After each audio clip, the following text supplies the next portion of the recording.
Cette histoire est basée sur des faits réels. Seul le nom des personnages, les lieux et les événements ont été changés.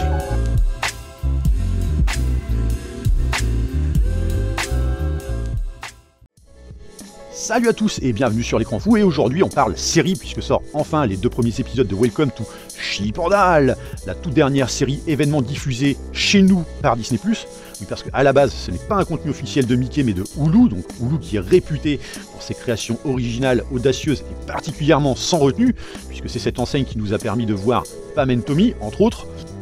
Mais ça n'empêche pas Disney+ de s'attribuer une bonne part de mérite, puisque si tu regardes la pub qui est faite en France autour de la série, t'as limite l'impression que c'est un contenu exclusif de Mickey, quoi. Et donc, Welcome to Chip 'n Dale, donc mini-série en 8 épisodes qui va retracer une partie de la vie riche en rebondissements de Somen Banerjee. Et là, vous allez me dire, bah ouais, mais c'est qui ton Gus ? Parce que bah oui, c'est pas un nom très évocateur, hein, et pourtant il est à l'origine de la création du club Chip 'n Dale, de la marque Chip 'n Dale, et de tout ce qui fut rattaché à Chip 'n Dale, dont des choses pas jojo du tout. Et là, comme ça, vous allez sûrement me dire, ouais, ok, mais en quoi c'est suffisant comme plot de départ pour en faire carrément une série ? Et que si c'est pour voir la création d'une boîte de striptease, autant se mater Magic Mike. Eh bien, vous avez tort, purement et simplement. Déjà parce que le showrunner, donc Robert Siegel, est celui qui nous avait aussi pondu Pam and Tommy, ou encore le fondateur, donc un mec qui prend pas à la légère les sujets qu'il va traiter, et que s'il a mis la main dessus, c'est qu'il y a bien assez de matière intéressante à traiter pour qu'on se penche dessus. Et donc oui, forcément, vous allez passer par la case création de la célèbre enseigne, c'est évident. Mais non, ce n'est pas le but premier de la série, même si les 2 premiers épisodes le laissent penser effectivement. Parce que, comme je le disais, tout n'est pas clean dans ce petit monde d'hommes qui retirent leur falzar à velcro.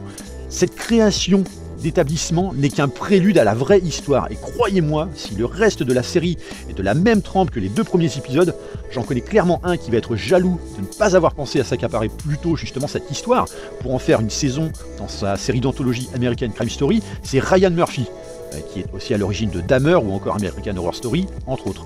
Et donc forcément, Ryan Murphy, un mec qui est assez friand de ce genre de thèmes et sujets, notamment lorsque c'est des histoires vraies qui baignent un petit peu dans le luxe et la célébrité, mais qui amènent justement à des horreurs, parfois meurtrières. Parce que, et j'ai pas dans l'intention de vous spoiler évidemment, mais si vous avez pu voir les trailers, vous saurez que ça va pas en rester là, et que ça va méchamment puer du coude, et j'en dirai pas plus, au cas où vous ne connaîtriez rien de la vie de Somen Banerjee, afin que la découverte de cette histoire vous soit totale. Et alors, dès le premier épisode, tu comprends effectivement que c'est pas Disney qui aurait produit un truc pareil.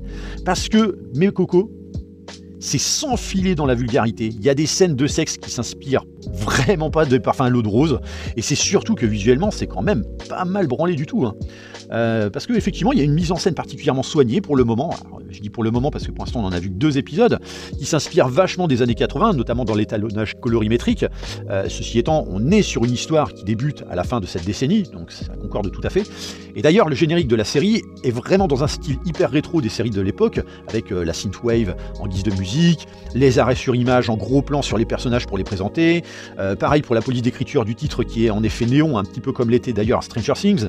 Tout est vraiment traité au poil de cul dans le style d'époque, même si évidemment des poils de cul vous n'en verrez pas dépasser beaucoup des strings. Il y a même des petites fulgurances de mise en scène, notamment avec des plans très très chouettes, comme par exemple lors d'une révélation particulièrement dramatique qui use un cadrage très astucieux. Donc effectivement, il y a vraiment un beau travail de forme qui respecte justement le style d'époque. Et alors, ce qui est génial, c'est que dans le rôle titre, on a Kumail Nanjiani, donc l'acteur Paki en vogue, qu'on te colle absolument partout, puisque c'est grosso merdo le visage indien de l'écurie Disney. On l'a vu notamment dans Eternals ou encore Obi-Wan Kenobi. Mais là, non, on est chez Hulu. Même si c'est distribué en France par Disney, on reste chez Hulu. Et donc, on n'est pas ici pour de la guignolerie. Et donc effectivement, Kumail Nanjiani, avec son air légèrement bouffi justement dans la série, ses grosses binocles et ses costards pas classe du tout, il met vraiment en évidence l'ambiguïté perpétuelle de son personnage, avec cette assurance très posée et son côté particulièrement méticuleux, qui est vraiment en totale contradiction avec sa nature d'origine très bridée, mais qui va peu à peu disparaître en même temps que lui va plonger au fur et à mesure dans l'univers de la perversion qu'il a lui-même créé. Parce que oui, ce mec, c'est à la base le summum de la contradiction, un mec clairement réservé et profondément conservateur de ses origines, mais qui a inventé le concept du striptease pour les femmes, quoi. Donc franchement, voilà un énorme plaisir de retrouver cet acteur justement dans un rôle beaucoup plus sérieux, parce que autant il me plaisait pas jusque-là, hein, sous le traitement de chez Mickey, dans tout ce que j'ai pu voir de lui, mais voilà, comme souvent avec des acteurs justement qui bossent chez Mickey, quand ils sont engagés ailleurs, bah, ça fait toute la différence, quoi. Et alors bon, je peux comprendre, En l'occurrence, que l'on puisse ne pas être passionné de mecs qui se foutent à poil pour agiter leur kikout au nez des femmes. Mais la création du concept Chip 'n Dale il est ici tellement passionnante que ça t'attrape et alors t'as qu'une envie, c'est de continuer quoi. Moi personnellement, voilà, j'en ai vu 2 épisodes, je n'ai qu'une envie, c'est de binge-watcher le truc quoi. J'ai pas envie d'attendre, je veux ça tout de suite. D'autant que pour le moment, à travers les 2 premiers épisodes, ça prend en compte chaque étape du processus, chaque chose qui a fait du concept Chip 'n Dale ce qu'il est aujourd'hui, donc notamment voilà, toute la renommée qui a été bâtie dessus. Il y a des gens de talent pour lesquels le hasard a été vraiment une aubaine, puisqu'ils se sont tous trouvés au bon endroit et au bon moment dans la création justement de la marque.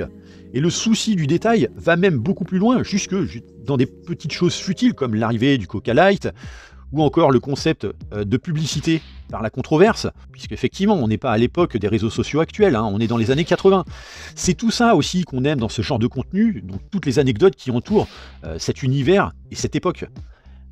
Et alors, Welcome to Chip 'n Dale, sur seulement 2 épisodes qui nous sont actuellement dispo, c'est pour moi un symbole de comment doit être abordé le progressisme.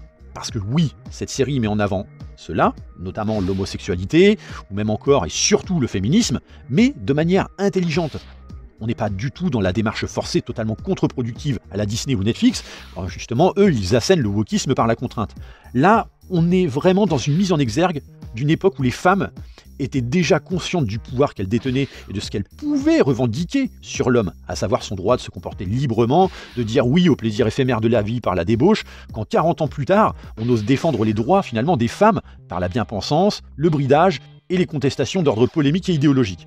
Et que oui, s'il existe évidemment beaucoup d'hommes capables de pensées perverses à l'égard des femmes, l'inverse existe aussi. C'est ça qui est montré. Faut le voir ainsi, c'est que le club Chip 'n Dale, c'est plus qu'un temple où les femmes pouvaient déposer leur comportement d'exemplarité au vestiaire afin d'être libres à l'intérieur, d'être ce qu'elles voulaient, sans jugement.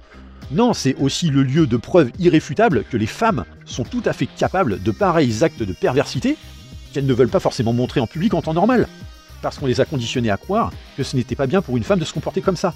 Et ça, c'est génial, à l'ère post-MeToo, de remettre les pendules à l'heure et surtout montrer à quel point, justement, la liberté d'autrefois, revendiquée par ces femmes, serait aujourd'hui directement sujette à la censure. Donc en fait, il y a vraiment 2 poids 2 mesures entre 2 époques, et que justement, il faudrait peut-être rééquilibrer pour trouver un juste milieu. Et ça, justement, en seulement 2 épisodes, c'est énormément évocateur de tout ça. En tout cas, moi, j'aime beaucoup cette audace sans filet, justement, qui est proposée par la série.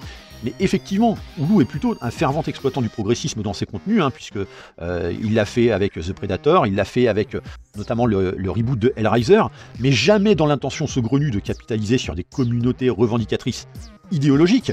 Chaque fois que c'est intégré, c'est justifié et ça a un intérêt bien spécifique pour le récit. Et c'est là finalement que ce progressisme est le plus acceptable, quand il s'ancre parfaitement dans son histoire et son univers avec un vrai sens dans son discours. Donc voilà, affaire à suivre. Comme je disais, hein, je ne juge que sur les 2 premiers épisodes. Mais voilà, la série semble vraiment prendre le pli d'une ascension perpétuelle avec pas mal de suspense qui a l'air de se mettre en place, mais aussi dans le climat de tension à venir, tout en gardant le côté fun d'un univers de la nuit réputé pour ses ambitions totalement débridées et de dépravation.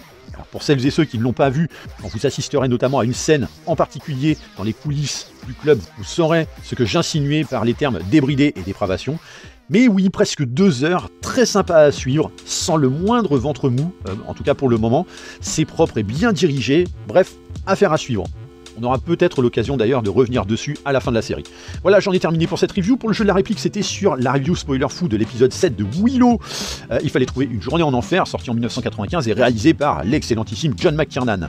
Comme d'habitude, vous pouvez trouver la rubrique des petits commentaires en dessous de la vidéo, donc allez-y, lâchez-vous. N'hésitez pas aussi à liker et partager la vidéo, mais pensez surtout à vous abonner à la chaîne pour me donner davantage de visibilité. Sachez que vous pouvez toujours me suivre également sur Twitter et on se retrouve très vite pour une prochaine review. Bye.